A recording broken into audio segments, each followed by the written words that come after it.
Assalamualaikum warahmatullahi wabarakatuh. Salam sejahtera untuk kita semua. Kembali lagi bersama Abi Muiz, belajar matematika lebih mudah. Adik-adik, kali ini akan saya lanjutkan pembahasan kita dari bab aritmatika sosial, yaitu bagian ketiga. Materi matematika kelas 7 semester 2 khususnya akan dibahas mengenai diskon, pajak, bruto, neto, dan tara. Sebelumnya jangan lupa ditekan tombol subscribe, like, dan loncengnya sehingga kalian tidak tertinggal setiap informasi video akan saya upload berikutnya. Jangan lupa di share dan komennya. Semoga kita semua dalam keadaan sehat dan sukses. Terima kasih. Mari kita mulai. Materi pembelajaran kita kali ini adalah diskon, pajak, bruto, neto, dan tara. Kompetensi dasarnya sudah pernah kita singgung di pertemuan yang lalu. Tujuan pembelajaran kita menentukan besar diskon dan pajak, serta menentukan bruto, neto, dan tara. Ya, pertama diskon. Pernahkah kalian pergi ke swalayan menjelang hari raya atau pada saat tertentu? Biasanya menjelang hari raya atau pada saat tertentu, toko-toko, supermarket, atau swalayan memberikan potongan harga untuk menarik para pembeli yang akan berbelanja. Potongan harga inilah yang disebut diskon atau rabat. Secara umum, diskon merupakan potongan harga suatu barang atau jasa yang diberikan oleh penjual kepada pembeli. Biasanya diskon atau rabat ini diperhitungkan dengan persen. Oke. Contoh soalnya, seorang membeli sehelai baju di suatu toko seharga Rp150.000. Toko itu memberikan diskon 20% terhadap baju tersebut. Ia harus membayar untuk baju tersebut sebesar berapa? Baik, kita lihat harga belinya Rp150.000 ya. Diskonnya 20% dari harga beli ya, yaitu 20% kan 20/100 ya, dari harga belinya Rp150.000. Ini sama-sama dibagi 20, habis. Yang di atas habis, yang di bawah dibagi 20 adalah 5. Tinggal Rp150.000 dibagi 5 adalah Rp30.000. Ini diskonnya ya, atau potongan harganya. Sehingga harus dibayar, harganya adalah harga awalnya 150, mendapat potongan atau diskon Rp30.000 ya, menjadi Rp120.000 yang harus dibayar ya. Oke. Contoh nomor 1 masih ada cara cepatnya ya ternyata. Oke, soalnya masih sama dengan nomor 1. Kita lihat ya. Harus dibayar berapa, langsung nih caranya ya. Berarti mencari harga setelah diskon ya. Nah, kenapa 80? Ini pembagian persen, ingat. Yang mau dicari kan harga yang harus dibayar setelah diskon ya. Nah, diskonnya kan 20%. Kalau utuh kan harga awalnya 100% ya. Kalau sudah mendapat potongan atau diskon 20%, berarti yang dibayar tinggal 80% ya. Karena kalau utuh 100% dikurang diskonnya 20%, jadi tinggal 80% atau 80 saja ya. Dari yang utuh kan 100% ya. Baik, dikali harga awalnya nih utuh ya, 150.000. Nah, ini jelas ya. Dibagi saja 100, sama-sama dibagi 100. Tinggal 80 dikali 1.500 adalah Rp120.000. Oke. Nomor 2. Seseorang membeli sebuah sepeda dengan membayar sebesar Rp2.800.000. Jika harga tersebut sudah mendapat diskon 30%, maka harga awal sepeda itu sebelum dikenakan diskon berapa? Nah, ini juga ada cara cepatnya ya. Kita lihat, tadi mencari harga setelah diskon kan, nomor 1 ya. Nomor 2 mencari harga awalnya. Harga awal itu kan selalu 100%, maka ingat perbandingan beberapa waktu yang lalu kita pernah pelajari. Kalian ditanya harga awal, berarti di sini persen harga awalnya taruh di atas ya sebagai pembilang, bukan di bawah, bukan penyebut ya. Maka kalau utuh harga awal kan 100%, persennya kita hilangkan saja dulu. Nah, sedangkan dia mendapat diskon berapa? 30%.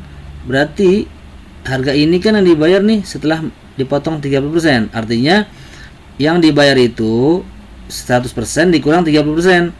Tinggal 70% yang dibayar sama dia ya. Di harga Rp2.800.000 itu adalah harga 70%-nya yang dibayar. Oke ya. Baik. Nah, ini kan sama-sama habis dibagi 70. Ini habis, ini dibagi 70 adalah 4 ya. Tinggal 100 dikali 40.000. Jadinya 4 juta rupiah harga awalnya sebelum dikenakan diskon. Jelas ya? Baik, kita lanjut kepada pajak. Pajak merupakan besaran nilai suatu barang atau jasa yang wajib dibayarkan oleh masyarakat kepada pemerintah. Oke, di antara pajak yang ada misalnya pajak pertambahan nilai atau PPN adalah pajak yang harus dibayar oleh pembeli kepada penjual atas konsumsi atau pembelian barang atau jasa. Penjual tersebut mewakili pemerintah untuk menerima pembayaran pajak dari pembeli untuk disetorkan ke kas negara. Biasanya besarnya PPN adalah 10% dari harga jual. Oke, kita lihat contohnya. Seorang menjual suatu barang dengan harga Rp300.000 tanpa pajak. Barang tersebut dibeli oleh seorang dengan pajak pertambahan nilai atau PPN 10%, sehingga uang yang harus dibayarkan oleh pembeli atau termasuk pajak adalah harga awalnya 300.000 ditambah pajaknya 10% dari harga awal itu ya. Ditambah 10% dari harga awal itu. Nah, 10% kan 10 per 100 dikali 300.000 adalah 30.000 ya. 30.000 berarti 300.000 tambah 30.000, 330.000 yang harus dibayar. Jelas ya? Nah, jenis pajak yang berikutnya atau pajak yang lain yang terkait dengan transaksi jual beli yaitu pajak UMKM. Apa itu? Usaha mikro, kecil dan menengah.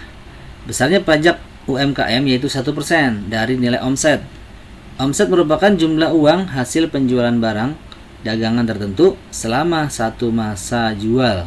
Misalnya 1 hari, selama 1 bulan, atau 1 tahun ya. Oke, lebih jelasnya lagi kita lihat contohnya. Nomor 3, Pak Arman memiliki rumah makan bakso. Setiap hari ia dapat menjual 300 mangkok bakso dengan harga per mangkok Rp10.000. Pajak UMKM yang harus dibayar Pak Arman dalam 1 bulan adalah berapa? Kita asumsikan 1 bulannya 30 hari ya. Oke, omset sehari tadi 300 mangkok ya. Dikali omset kan banyaknya pendapatan ya. Omset sehari dalam sehari pendapatannya 300 mangkok dikali 1 mangkoknya 10.000 kan? Berarti 3 juta rupiah dalam sehari. Berarti dalam sebulan omset atau pendapatan sebulan ini sehari kan 3 juta dikali 30 hari ya. Berarti 90 juta. Nah, pajak UMKM-nya yaitu omset sebulan ini ditanyakan pajak dalam 1 bulan ya. Berarti ini omset sebulan dikali tarif pajak UMKM. Ya, omset sebulan tadi 90 juta. Tarif pajak UMKM tadi kan 1% ya.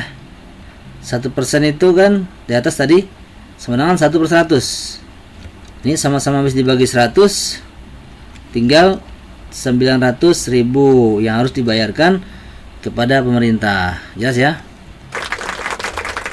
Baik, berikutnya mengenai bruto, tara, dan neto. Kita lihat ilustrasi berikut ini. Bruto diartikan sebagai berat dari suatu benda bersama pembungkusnya. Bruto juga dikenal dengan istilah berat kotor. Misalkan dalam satu kemasan snack tertuliskan bruto adalah 450 gram.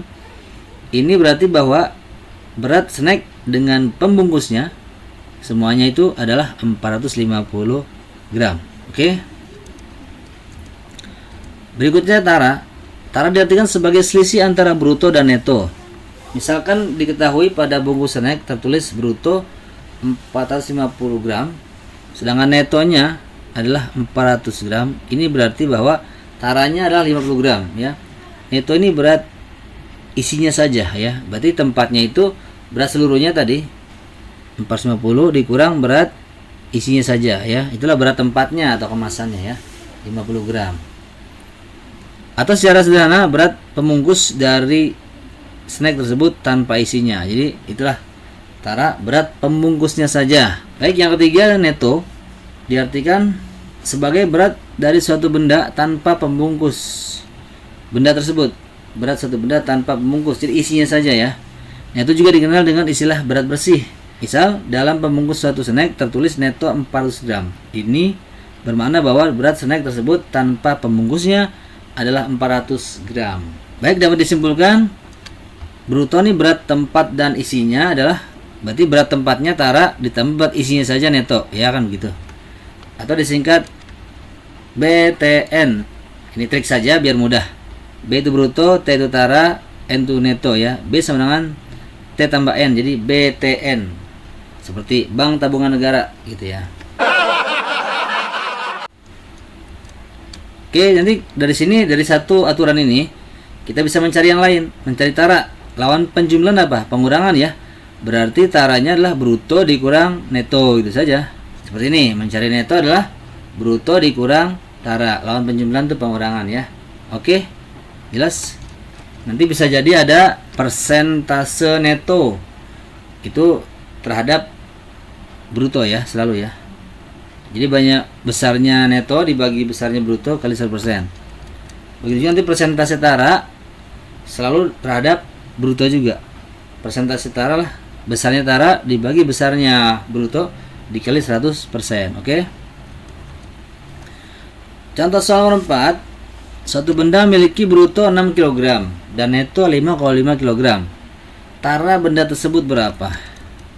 Jawab, ini apa nih? Bruto ya, B. Ini neto, ditanya tara atau T. Tadi kita punya aturan apa tadi? BTN ya, biar gampang triknya ya. Bruto, tara, neto. Yang dicari apa? Tara kan? Berapa? Berarti taranya nih di tengah. Brutonya 6 tadi, netonya 5,5 tara. Ini lawan penjumlahan apa? Pengurangan kan? Ya udah.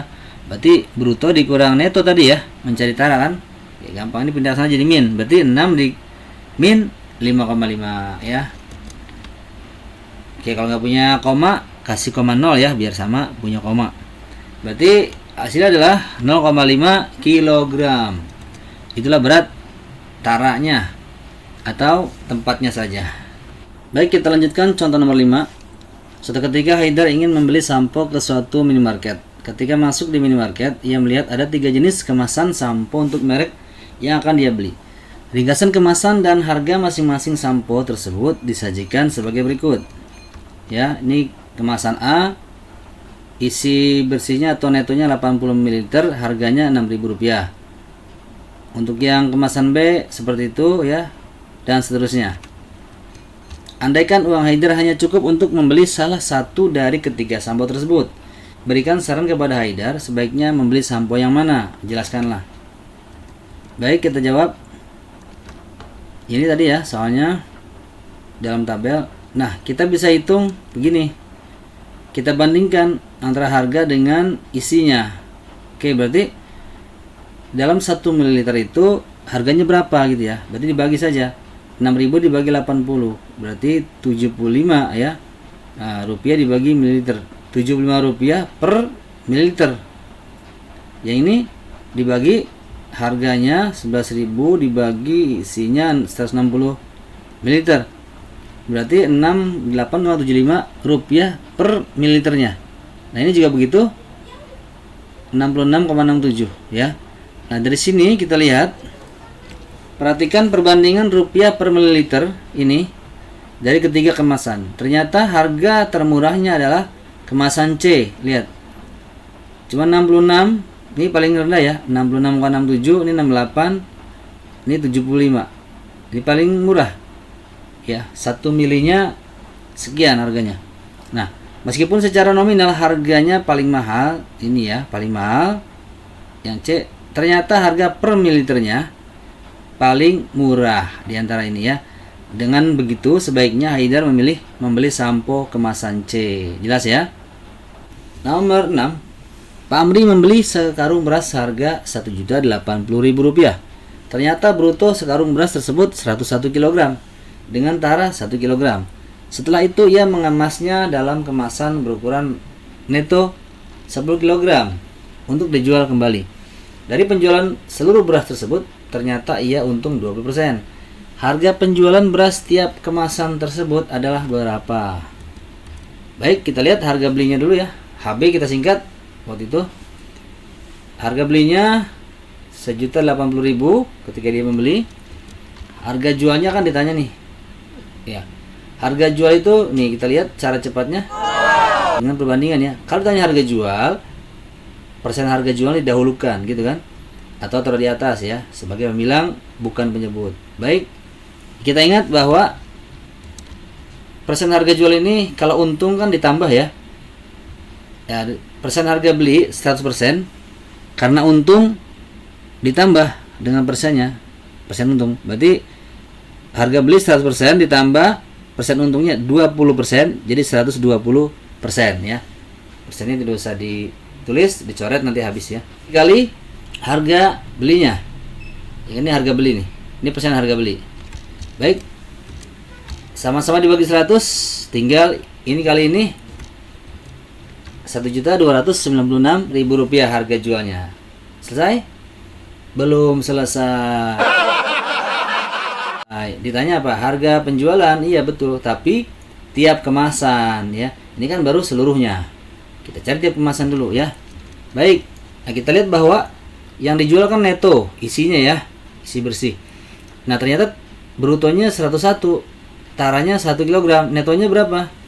Yang dijual itu isinya. Berarti neto tadi kan apa? Bruto dikurang tara ya. Ya, brutonya 101 dikurang taranya 1. Berarti 100 kg ini yang dijual. Nah, ini kan dikemas dalam kemasan kecil-kecil yang berukuran neto 10 kg. Nah, jadi ada berapa kemasannya? Jadi banyaknya kemasan disingkat ya. Banyak kemasan beras seluruhnya dibagi per kemasannya 10 kg. Berarti ada 10 kemasan ya. Baik. Nah, jadi harga jual disingkat HJ, harga jual per kemasan. Berarti harga jual seluruhnya dibagi ada 10 kemasan ya. Jadi hasilnya adalah harga jual per kemasannya atau tiap kemasan adalah Rp129.600. Oke. Baik, untuk lebih jelasnya silakan dikerjakan latihannya supaya lebih canggih lagi. Ya. Sudah dicontohkan tadi. Ini juga.